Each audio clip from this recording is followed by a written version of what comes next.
Hello, good morning and welcome to Sports Central, returning back on your screen to look at exciting stories that is revolving around the exciting world of sports. From several conversations and competition in the world of tennis to the world of football is set to be looked at this particular morning. Well, yesterday we saw the English Premier League matches returning with so many entertaining and end-to-end encounters we saw across different centres. We're expecting more Premier League matches to go down much later today. And we'll get a look at and highlight some of those matches that are set to go down as well. I am Mutebe David and welcome once again to the show.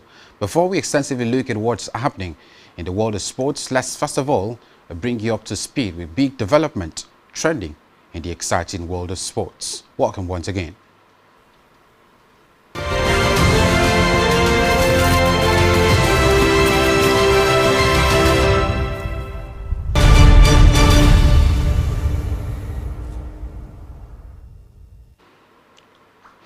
Nigeria's table tennis star Kwagye Aruna booked his place in the quarterfinals of the ITTF Africa Cup Championship in Benghazi, Libya, after commanding victory in the men's singles round of 16 on Sunday.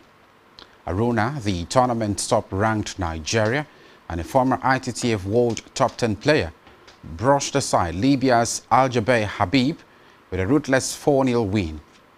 He dominated the contest from the opening rally, taking the match in straight games 11-3, 11-4, 11-3 and 11-1. The emphatic performance underlined Aruna's experience and pedigree on the continental stage, keeping him firmly in contention for the Africa Cup title as the competition enters its decisive phase. Well, we'll talk more about sports conversation.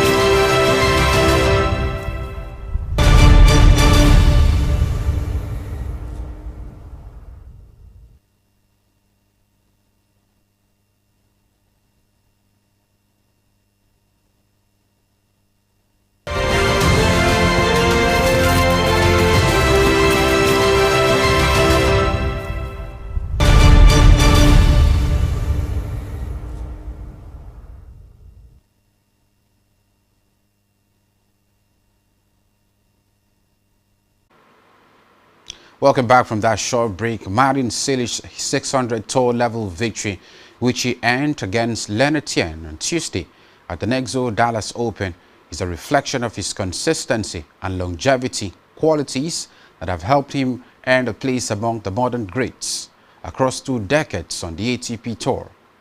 Much of it spent competing in the Big Three era. The Croatian has not only survived but thrived. Cilic is one of the sport's fiercest competitors in the game, armed with equally imposing baseline firepower. At the same time, the 21-time tour level titleist balances a quiet intensity with an easy smile and genius kindness that resonates with players and fans alike. Cilic boasts the second most wins among active players, only behind Novak Djokovic, with a count to 1,168 and counting, by capturing his 600th tour level win.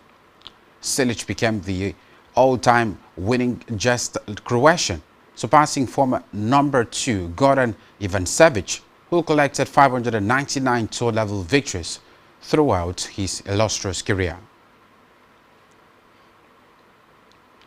Elena Rybakina and Zheng Qiwen moved on via familiar but very different path on Tuesday in Doha. One riding the momentum of a Melbourne breakdown, the other grinding her way back into rhythm, setting up a third-round meeting that carries both form and intrigue. For Rybakina, her first match since lifting the Australian Open trophy was less about polish than confirmation.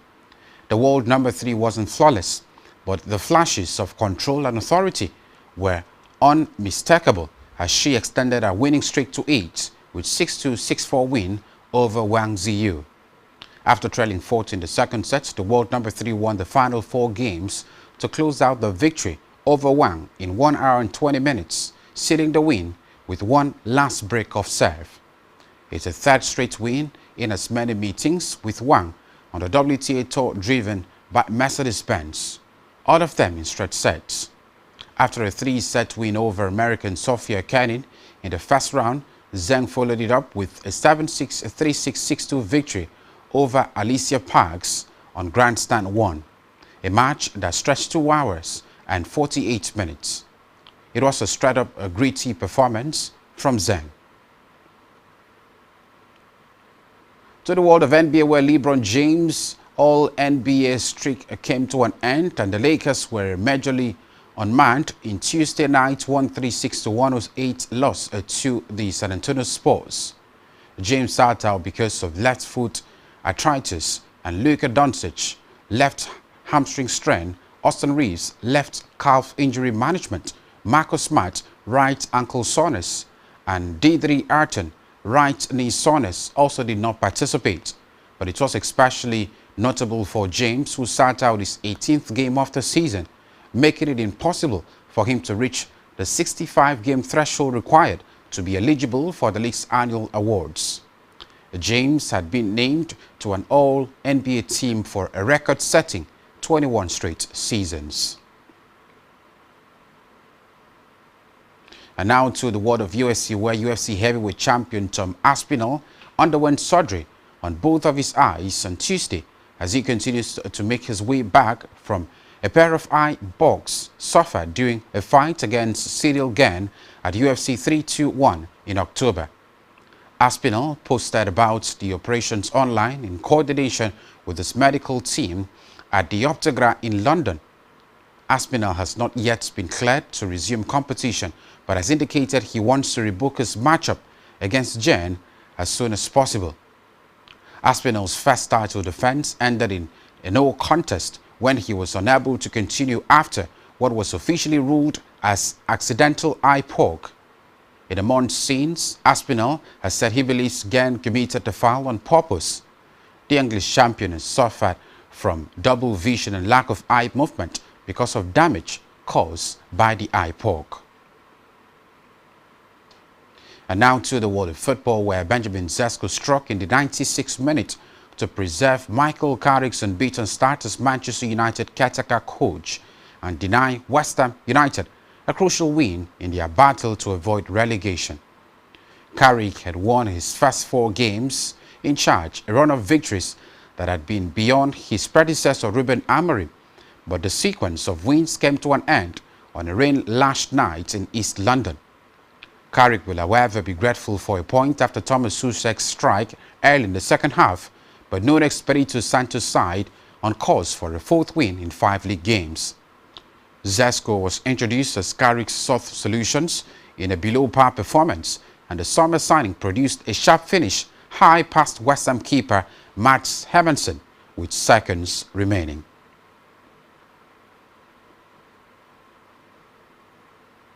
And that's all we have in sports wrap-up at this time. We'll take a short break, and when we return, we'll have an excessive conversation in the exciting world of sports. Do stay with us.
Welcome back once again. It is still Sports Central right here on Spectrum Television, and we're back to, of course, dissect and holistically look at some of the stories already highlighted in the first part of the show. Well, I'm joined and flanked by Infonitina.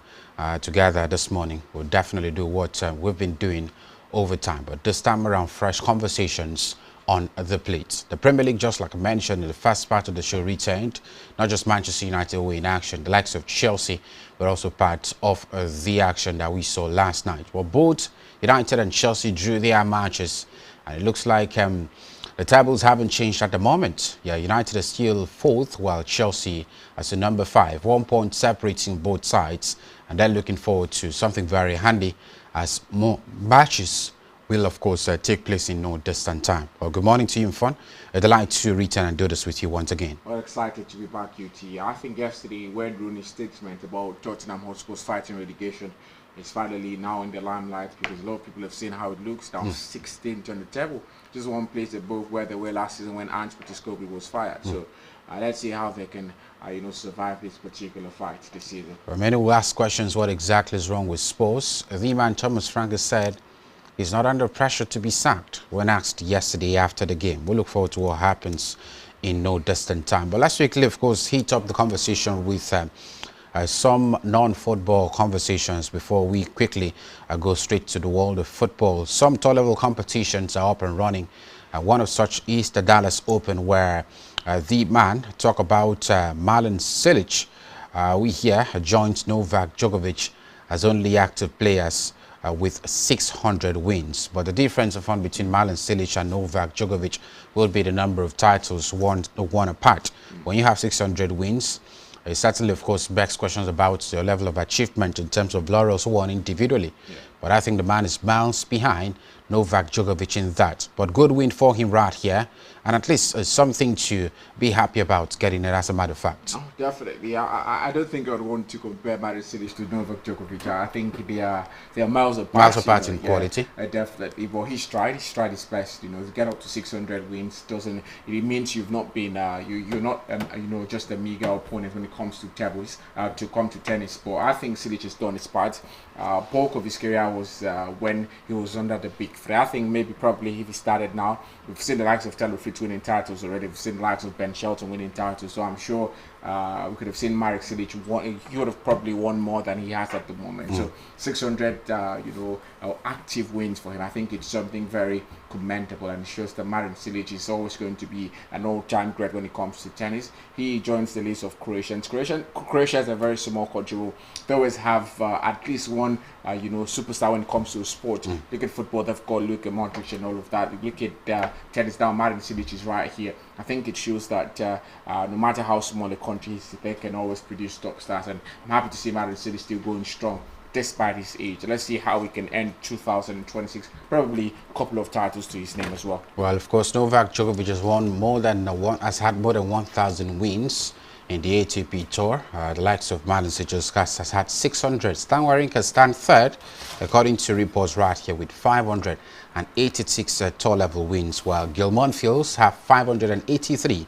And Alexander Zverev has 522. But Novak Djokovic, the man, stands miles apart, and he's got more than most of those players we've actually still mentioned. Still at the Dallas Open, Taylor Fritz, the American international, of course, did the damage, used a lead search to defeat fellow American Marcus Giron in the opening round at the ATP 500. After the pair split 2 previous meetings at the event, Taylor Fritz prevailed on Tuesday night, winning 6-4, 5-7, 7-6 in his first action since the Australian Open. First action since the Australian Open for the man Taylor Fritz. But a good win for him right here at the Dallas Open. Many would actually, of course, ask questions about the quality of players that are in here. But to a large extent, Taylor Fritz is doing better at the early stage of the Dallas Open, where many will look at what will happen when he gets to the business end of it. But a good start to life for the United States of America International. Definitely, I think for Taylor Fritz is showing a statement of intent. He wants to go as far as possible this particular year.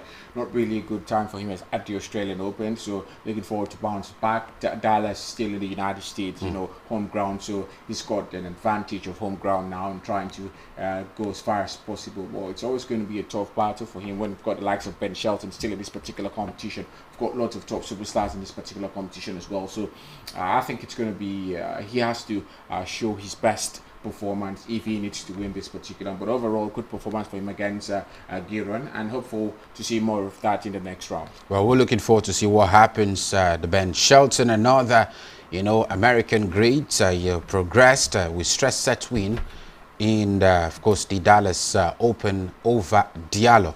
In that one, the left-handed youngster still doing the damage and beginning to of course pay dividends for him. Flavio Cobolli also falls in upsets in Dallas opening round. Is another of course big conversation right here. Cobolli falls to number 181 in the first round upset, and is actually the biggest surprise of the first round.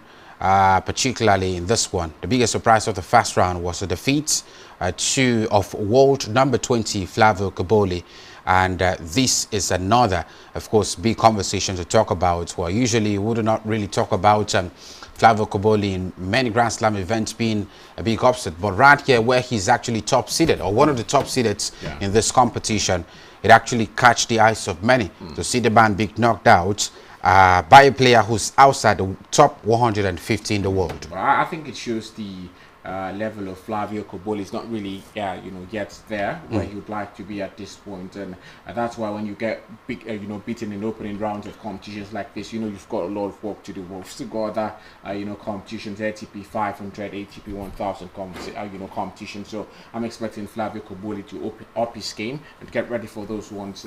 For the man who defeated him, it's all about keeping that momentum, because if you defeat Flavio Cobolli in the next round, you're out of the competition. It doesn't really speak well of you. So it's all going to be about maintaining that momentum and maybe getting all the way to a semi-final or final. So it's going to speak good of you, in future competitions. But for Flavio Cobolli, he'll dust himself up and get ready for the next one. Well, the man, talk about Great Britain's Jack Pennington, was the man who got the better of Flavio Cobolli. The man, Flavio Cobolli, is in the top 20. He's world number 20 at the moment, and that was quite a big upset for him in that particular one. Deminio, passes Authorfield's test in the latest Rotterdam title, beat another top-level competition right there.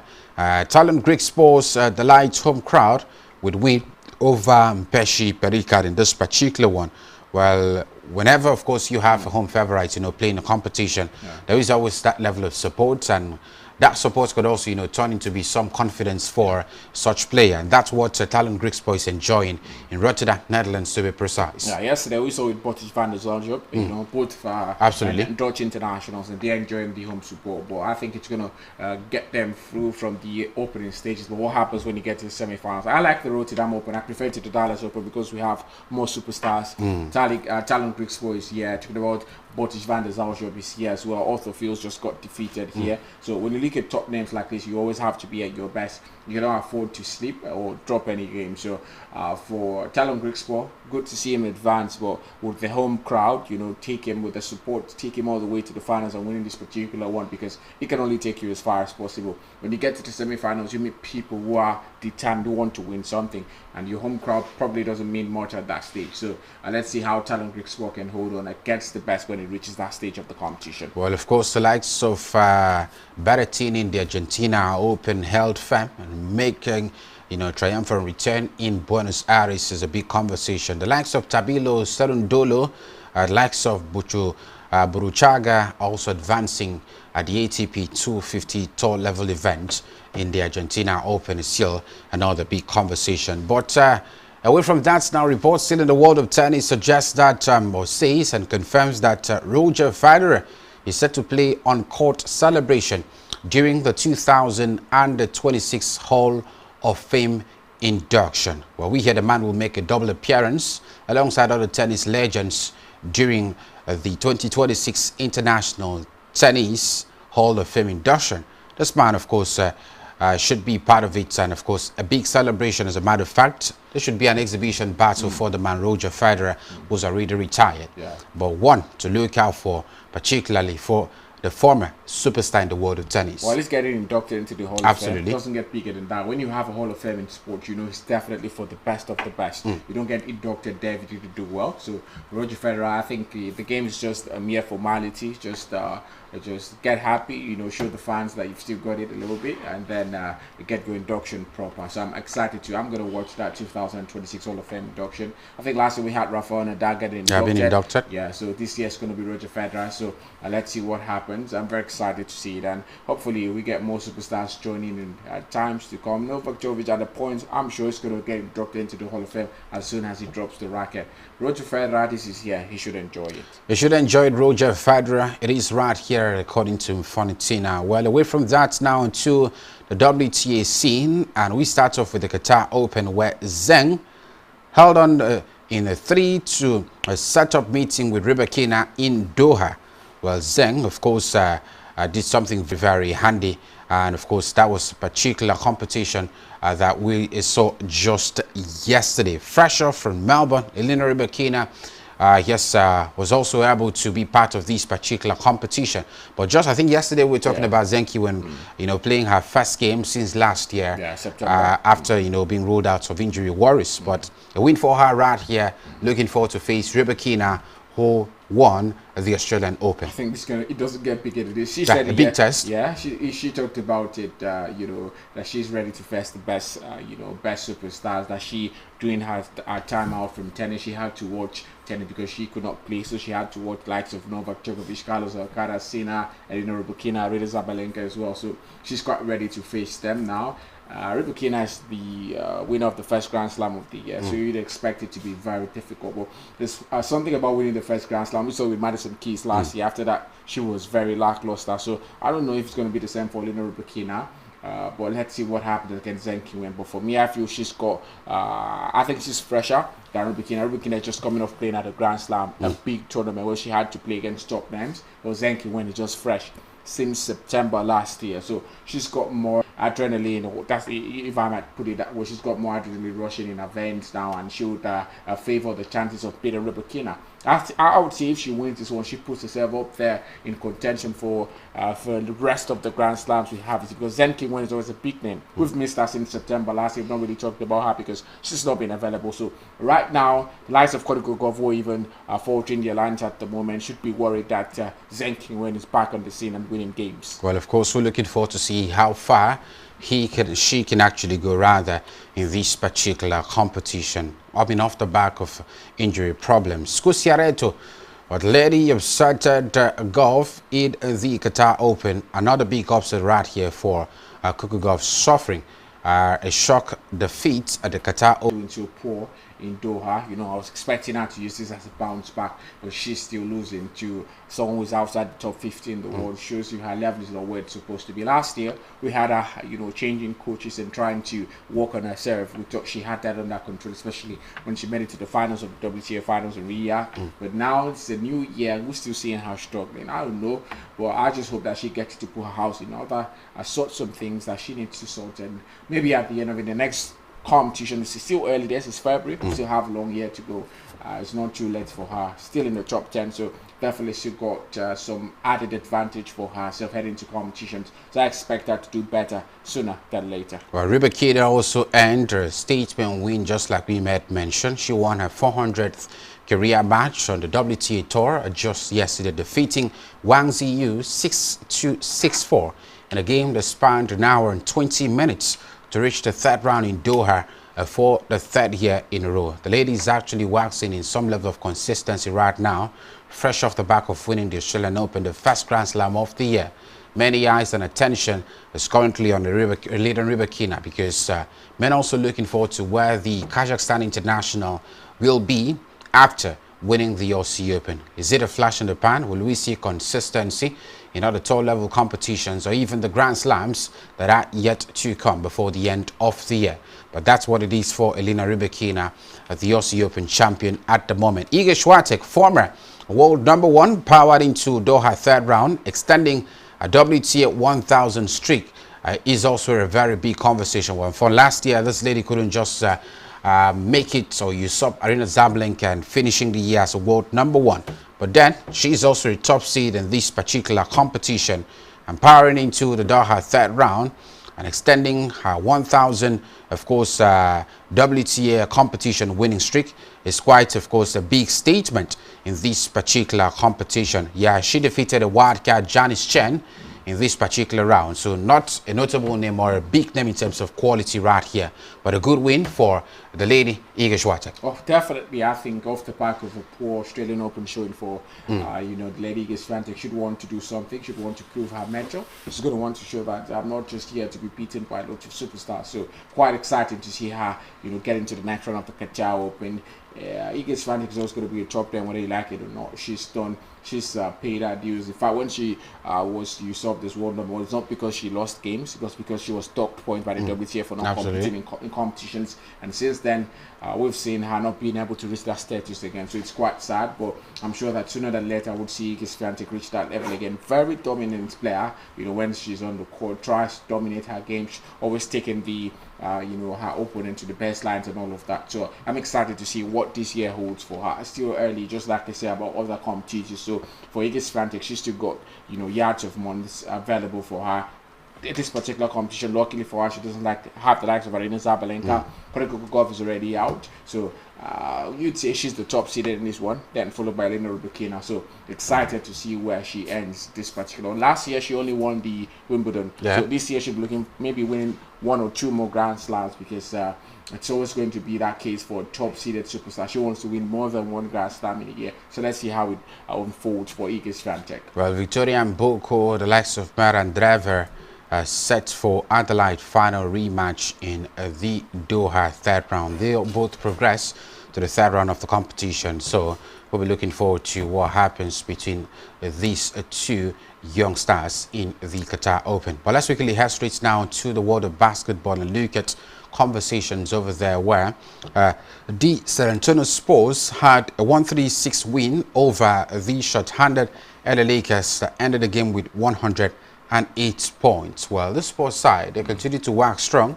Dominating big teams has been a big conversation for Victor Wembanyama's led Spurs side. Well, I think it's more of a case of the Lakers not having bulk of their players. The players? Yes. Like about James. 4 key players were not here. Talking about LeBron James, Austin Reeves, Luka Doncic, DeAndre Stearns as well. So when you have those players, I was going to score for you. So I was even surprised they had up to 106, points. I'm just wondering who scored all those points for them. But it's sad to see, them falter at this point, because we're almost getting towards that, business end of the season where you have to pick the wins consistently.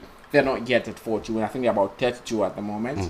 The San Antonio Spurs are getting closer to 40. I think 37 or thereabouts. So I think the Lakers need bulk of their players back, fit, and available. It's been a very bad season for them, if I might say it that way, because we've got Luka Doncic has been out injured. Also, Reeves was out injured for majority of the season. As soon as Luka Doncic got injured, he came back, and now he's nowhere to be found again. So it's very sad. They need these players to be fit and ready for themselves. Well, of course, Victor Wembanyama had about 40 points for the Spurs this morning, and he was a star man of the side. The Phoenix Suns dominated the Mavericks, winning the side 120 points to 111, further extending the Dallas Mavericks losing streak to 8 games. Kevin Durant's 26 points led the Rockets over the Clippers in 102-95 point win, while the Indiana Pacers snapped a 4-game skid with 137-134 overtime win against the New York Knicks.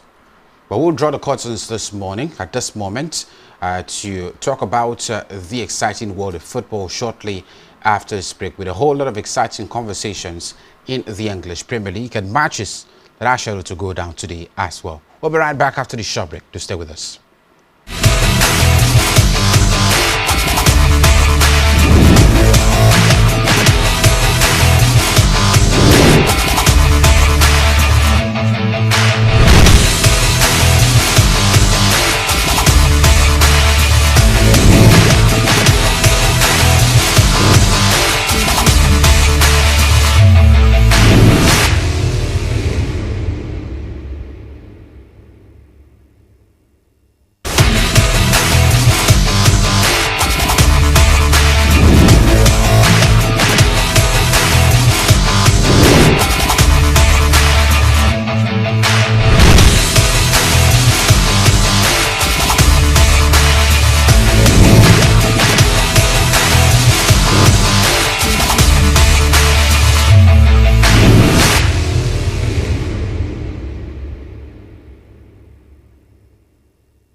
Welcome back. It is still Sports Central now, straight to the exciting world of football. Well, if you could recall vividly last week, we made mention of former Kwa United player, Yasolisanda, who happened to play with Orlando Pirates in the South African League. The man officially left the football club, and there were rumors that he was heading straight to, Tanzania, but the father came out, and his agent came out to debunk such rumors, saying no, that the player is still a free player at the moment, that he has not joined any football club at the time of when those speculations were made in the media space. But we hear that the man still has a chance to return back to South Africa.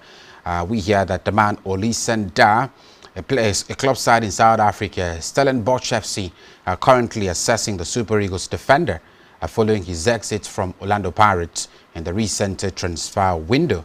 Well, he hasn't joined yet, but we hear that the Stellenbosch FC has actually reached out to the camp of Olisanda, and there have been several, negotiations, and there are also several and possible destinations that Olisanda can actually go. So we're looking forward to what happens in the coming days for Olisanda. I won't dwell much on that this morning. Stanley Nwabali, the man says he's open to all options after a Chippa United exit. Well, the man is still without a football club, and we hear, according to several sources, that he's attracting interest on the continent of Africa. Well, from the point where we thought that the man maybe it's time to move outside the shores of Africa, but it looks like he still has the option of staying within the continent, and even maybe with a good or more better clubs in terms of quality. Well, definitely, I think for Stanley Nwabali now, it's all about trying to play active football. He's been without action for even before the AFCON, for weeks before the AFCON. He's been left out of the Chippa United squad. So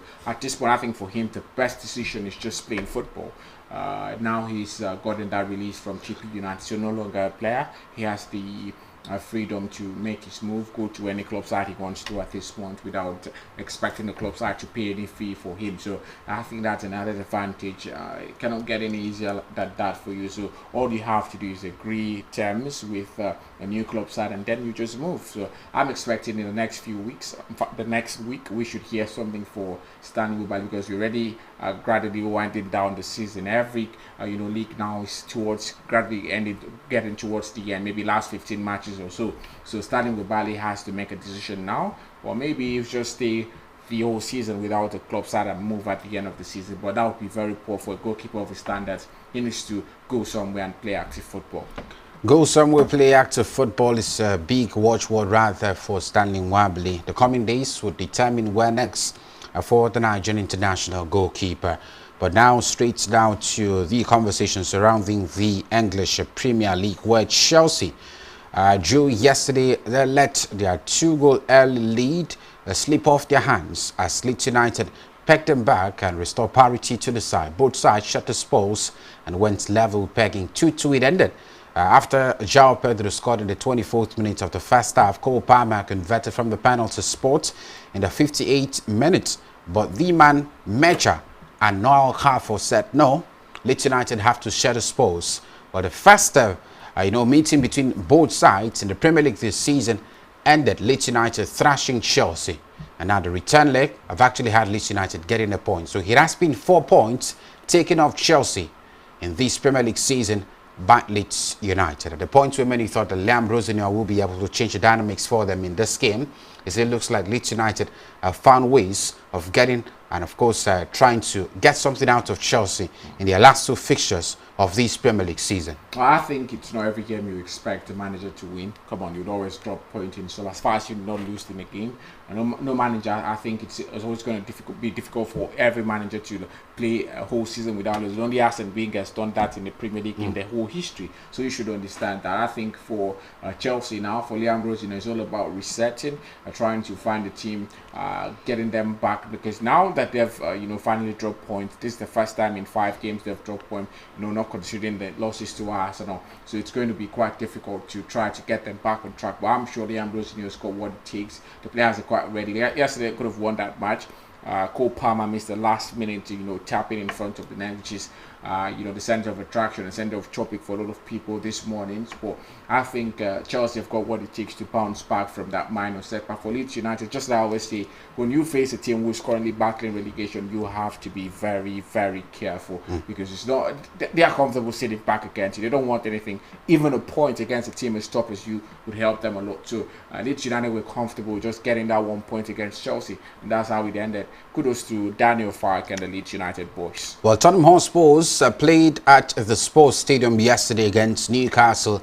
It ended Newcastle 2, Tottenham Hotspurs 1, and that was another disappointing outing for Thomas Frank's boys. Well, if you could recall at the start of this show, I made mention of Thomas Frank saying, come on, that he had a discussion with the club's authority just before the game, a day before the game last night, and that he's got, of course, the full support of the side. But just a few minutes after we started the show, it has been confirmed that Thomas Frank has been sacked by Tottenham Hotspurs after the defeat just yesterday. Well, that's a big breaking news, and it comes as a surprise to many, especially at a point where many thought that Thomas Frank has got the extra edge or maybe the extra support by the club's authorities. But the man with Spurs sitting 16 in the Premier League table, just a few points of safety. The sports authorities have said, come on, I think it is important time to get rid of you. Otherwise, we may just be relegated. Well, you cannot keep doing the same thing over and over again. You don't fetch water with a basket and expect that one day it would hold because it's just never going to happen. So I think Spurs have finally understood. I remember what happened with Ruben Amorim. Was very confident. I'm not going to get sacked. I've had discussions with Jim Radcliffe, the board, and I feel full confidence. But when you keep losing, it's someone's business. You cannot just keep losing and expect, oh, come on. I talked to them the other day and they wouldn't support. You have to do something. You have to win games. You have to show them that this support you have in me, I can repay it. But now I think for Thomas Frank, the best decision, I always said it, that the best decision for them was to part ways. And ridiculously enough, I think the best man for Tottenham at this point will be Ruben Amorim. That's if he wants to make a return to English football, because I think he'd want to prove himself against all odds. I still remember when Ant Postecoglou came back with Nottingham Forest, I expected him to do the same, because when you were sacked in such a manner, your next job, you'd want to prove yourself. And I saw he tried to do that. At Tottenham, he was more of an attacking coach, never wanted to defend, maybe apart from the finals against Manchester United. But at Nottingham Forest, he tried to adapt a little bit, which didn't really work for them. But I think if Ruben Amorim comes to Tottenham Hotspur, he would try something different. With the recent injury worries, you think Amorim will thrive? Well, I don't expect him to hit an immediate impact, but I think he's going to do something different from what Thomas Frank has done. It's not been working for him. You just have to change something. You have to change something at that club, and Thomas Frank has to go, because you cannot change the whole players. The manager always has to take the axe. Well, a dreadful run of form for Spurs this particular season in the English Premier League has led to the Spurs hierarchy saying, come on, we're not doing this anymore. And the man have been shown the exit door. A pretty sad time for the North London side, who have endured quite a difficult start to life in the Premier League this season. Well, Manchester United played a 1-1 draw against West Ham at the London Stadium last night.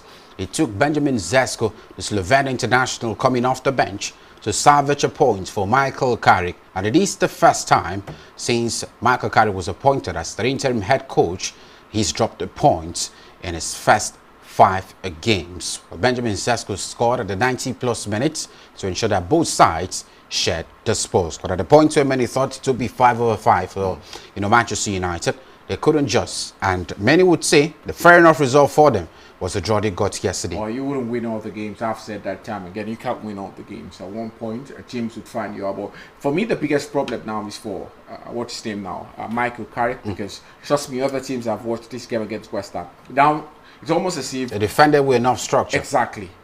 If you just sit back and let Manchester United have off the ball, maybe they will not be able to break you down. So now, when the next team they face adopt that structure, would Michael Carrick, would he have made enough adjustment to be able to beat the next team who adopts that structure? That's the biggest question now, because I'm sure the next team they're going to face, they are going to watch this match. How did West Ham do it? They beat Manchester City, they beat Arsenal, they beat Fulham, beat the next opponent, Tottenham Hotspur, and now West Ham were able to hold them. What did West Ham do that these other teams did not do? And trust me, the manager would always want to adopt that. That's how Pep Guardiola started getting beaten. Everyone looked at Jogging Club. Every time Jogging Club faced Pep Guardiola, he always got the better of him. Why? Always had a very close battle because he attacked against him. Now you look at every team. Brighton plays against Manchester City. They attack it because they know you can't sit back against Manchester City. So I think for Michael Carrick, the biggest problem, the biggest question I have on my mind now is the next game in 12 days' time.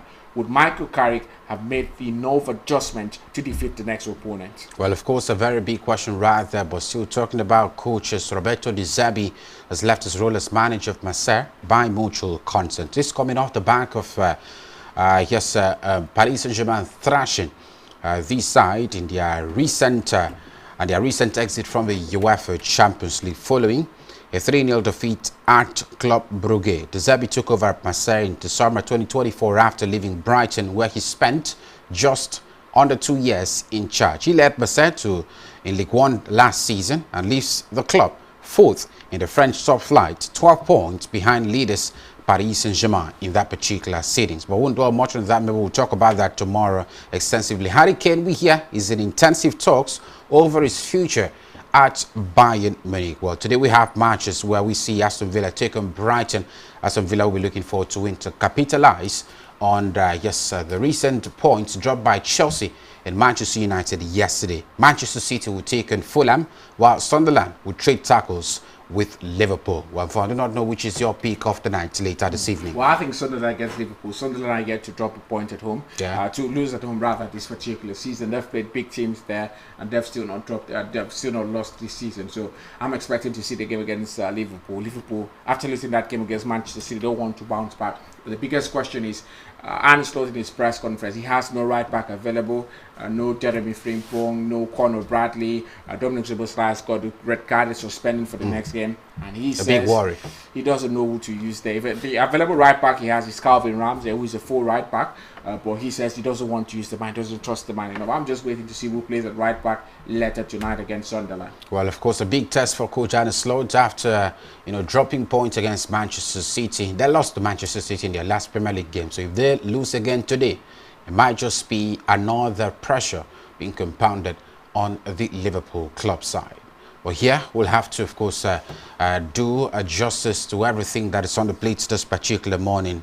And I can say we've done that already at this particular point in time. It is time to leave the studio this morning to return later tomorrow and look at all of these games that are scheduled to go down later this night in the English Premier League conversation. Well, thank you very much for being a part of the show. A pleasure as always. Thank you very much for also joining. Until we return tomorrow, have a fabulous day and stay out of trouble. Bye for now.